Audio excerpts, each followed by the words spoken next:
Question number 4 देखो, question number 4 इसमें लिखा हुआ है L and M are two parallel lines. वैसे ही इसमें ये भी बोला गया कि P और Q जो है वो भी पैरेलल लाइंस है। तो देखो फिगर पे आ जाओ, ये वाली जो L लाइन है वो किसके पैरेलल है? M के। और ये वाली जो P लाइन है वो किसके पैरेलल है? Q के। तो दो पैरेलल लाइन हमें यहाँ मिल गए, दो पेयर मिल गए, सॉरी पैरेलल लाइन, दो पेयर, एक पेयर में दो लाइन होती है ना। तो गिवन लिखो पहले, तो गिवन आएगा बेटा L is parallel to M, है ना, and P is parallel to Q। To prove क्या करना है इसमें हमें? टू प्रूफ क्या करना है बोलो?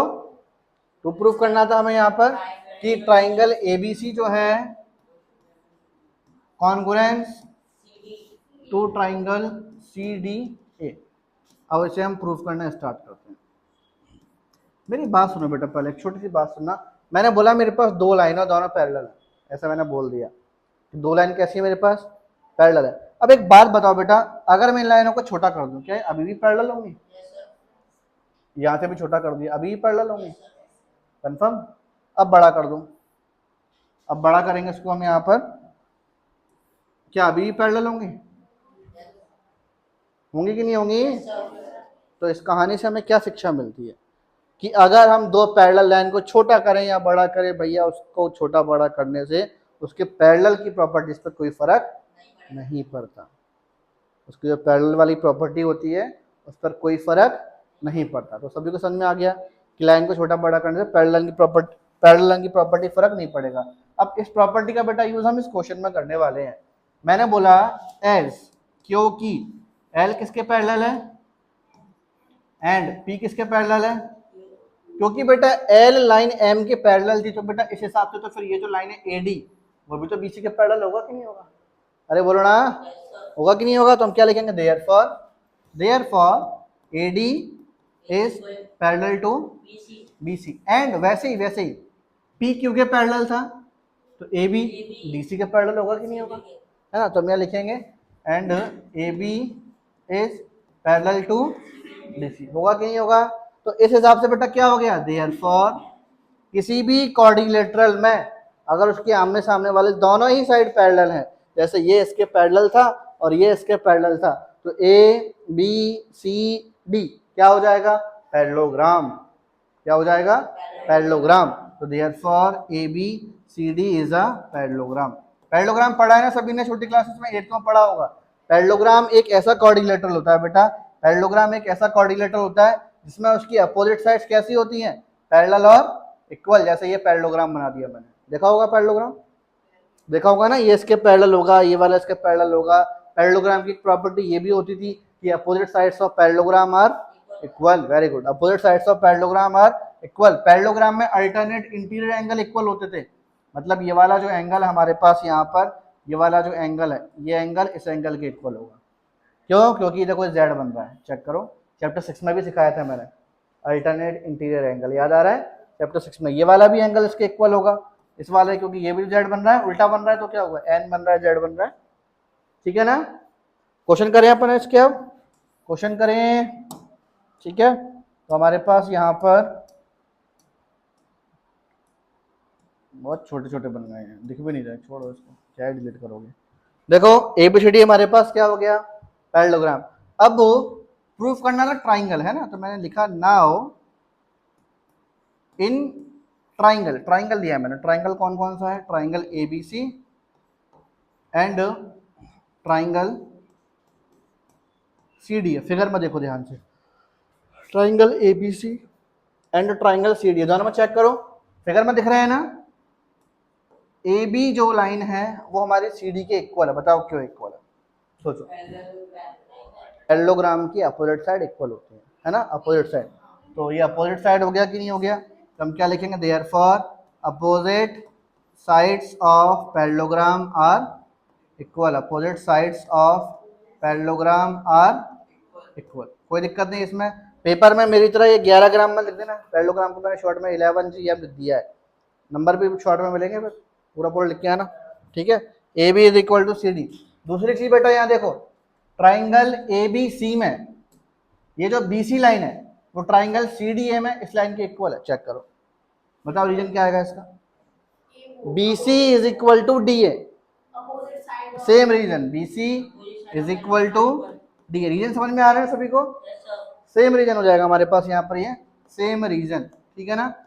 तीसरी चीज हमारे पास ए सी लाइन जो है वो सी ए लाइन के इक्वल है, चेक करो। ए सी लाइन किसके इक्वल है? ए सी लाइन हमारा सी ए लाइन के इक्वल होगा, और इसका रीजन क्या लिखेंगे हम? Common segment. A C is equal to C, और इसका रीजन आ जाएगा कॉमन सेगमेंट, कॉमन सेगमेंट। दोनों ट्राइंगल हमारे कॉन्ग्रुएंट हो गए कि नहीं हो गए? दोनों ट्राइंगल कॉन्ग्रुएंट हो गए? हाँ पूछो। ट्राइंगल का नाम क्या था बेटे? देखो इसमें ए सी आ रहा है, ऐसे एरो जा रहा है कि नहीं जा रहा? सेम एरो वहां लेके जाओ, सेम एरो, सी ए बन रहा है कि नहीं बन रहा? अगर आप ए से लिख दोगे तो भी सही है, टेंशन मत लो। मैं थोड़ा क्या सभ्यता से करता हूँ चीज़ों को, सीक्वेंस में चले, थोड़ा सुंदर भी लगे, अच्छा भी लगा। अगर आप ए सी और ए सी लिखोगे नंबर पूरे मिलेंगे, टेंशन मत लो, ठीक है। तो हमारे पास यहाँ पर ए सी इज इक्वल टू सी आ गया कि नहीं आ गया? तो हमारे पास बेटा यहाँ पर therefore triangle A B C जो है वो कॉन्ग्रुएंस हो जाएगा ट्राइंगल सी डी ए के। By which congruence rule? By which congruence rule? Side side side congruence rule. Any type of समस्या सभी को समझ में आ गया अच्छे से? कंफर्म समझ में आ गया अच्छे से, ठीक है ना। चलो आगे चलते हैं। क्वेश्चन नंबर 5 स्क्रीन पर आ चुका है। Line L is the bisector of an angle A. ये एंगल ए है, यहां से लेके यहां तक ये जो बना हुआ है ना, ये क्या बना हुआ है? Angle A. तो हमसे बोला गया कि लाइन है एक जिसका नाम है एल, इस लाइन ने एंगल ए को बाइसेक्ट किया। मतलब बेटा क्या हो जाएगा हमारे पास यहाँ पर? ये वाला जो एंगल है, ये वाला एंगल इसके इक्वल होगा कि नहीं होगा? आधा आधा, 50-50, बराबर बराबर। हो गया ना? हो गया। आगे देखो, अब ये बोला गया BP and B Q are perpendicular. BP and B Q are perpendicular. BP and B Q ये परपेंडिकुलर है, तो यहाँ पर 99 डिग्री का एंगल बन रहा है कि नहीं बन रहा? ये एंगल ही बन गया यहाँ पर हमारे पास। तीसरी चीज यहाँ देखो, बस अब तो जो कुछ था दे दिया इन्होंने, अब ये प्रूफ करना है। पहला वाला पार्ट प्रूफ करना स्टार्ट करते, सेकंड वाला पार्ट बाद में प्रूफ करेंगे। पहले पहला वाला पार्ट देखो, गिवन लिखो पहले। गिवन क्या है इसमें? गिवन इसमें सिर्फ दो चीजें हैं कि L, line L is the bisector, line L is the bisector of angle A. Line L is the bisector of angle A. Line L ने एंगल ए को बाइसेक्ट किया है बेटा।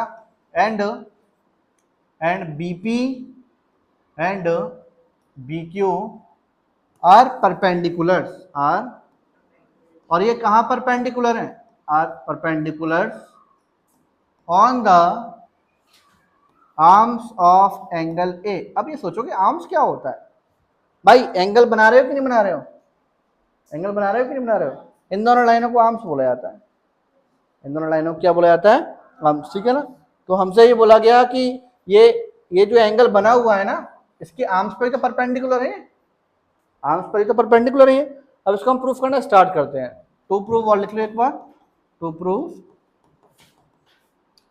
प्रूव इसमें आएगा ट्राइंगल ए पी बी।